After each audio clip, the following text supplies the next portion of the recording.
ಕರ್ನಾಟಕದ ಕಲಬುರಗಿ ಜಿಲ್ಲೆಯ ಸನ್ನತಿ ಗ್ರಾಮವು ಭಕ್ತಿಯಿಂದ ತುಂಬಿದ ಪವಿತ್ರ ಸ್ಥಳ.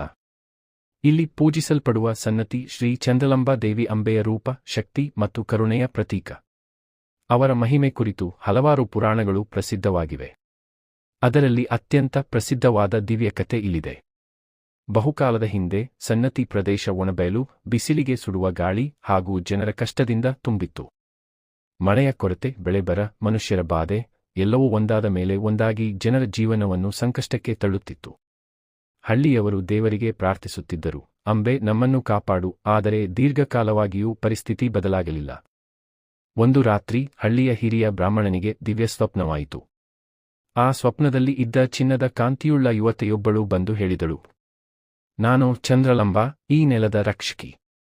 ನನ್ನ ಪ್ರಾಚೀನ ವಿಗ್ರಹವು ಭೂಮಿಯೆಡಕ್ಕೆ ಸಮಾಧಿಯಾಗಿದ್ದು ಅದನ್ನು ಮೇಲಕ್ಕೆ ತಂದು ಪೂಜೆ ಮಾಡಿದರೆ ಹಳ್ಳಿ ಪುನಃ ಪುಷ್ಟಿಯಾಗುತ್ತದೆ. ಬೆಳಿಗ್ಗೆ ಆತ ಆ ವಿಷಯವನ್ನು ಹಳ್ಳಿಯವರಿಗೆ ಹೇಳಿದ. ಮೊದಲು ಯಾರೂ ನಂಬಲಿಲ್ಲ. ಆದರೆ ಅವರನ್ನು ಮಾರ್ಗದರ್ಶನ ಮಾಡಿದವು ಪ್ರಕೃತಿಯ ಚಿಹ್ನೆಗಳು, ಹದ್ದುಗಳ ಕಲರವ, ನೆಲದಲ್ಲಿ ಕಾಣಿಸಿದ ಚಕ್ರಾಕಾರದ ಗುರುತು ಮತ್ತು ಬೆಳಕಿನ ಕಿರಣಗಳಂತೆ ಕಾಣುತ್ತಿದ್ದ ಹೊಳೆಯು.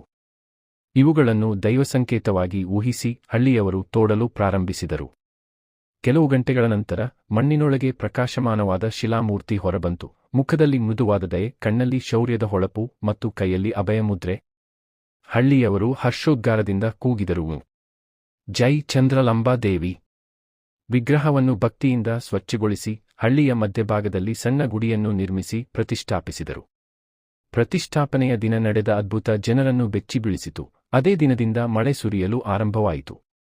ಬರಗಾಲಕ್ಕೆ ಅಂತ್ಯ, ಹೊಲಗಳಲ್ಲಿ ಹಸಿರು ಮೊಳಕೆ ಮತ್ತು ಜನರ ಜೀವನ ಪುನಃ ಚೈತನ್ಯ ಪಡೆದಿತು.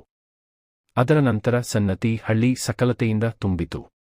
ಜನರೂ ನಂಬಿದರು. ಯಾರು ನಿಜವಾದ ಮನಸ್ಸಿನಿಂದ ಚಂದ್ರಲಂಬೆಯ ದರ್ಶನಕ್ಕೆ ಬರುತ್ತಾರೋ ಅವರ ಕಷ್ಟಗಳು ನಿವಾರಣೆಯಾಗುತ್ತವೆ.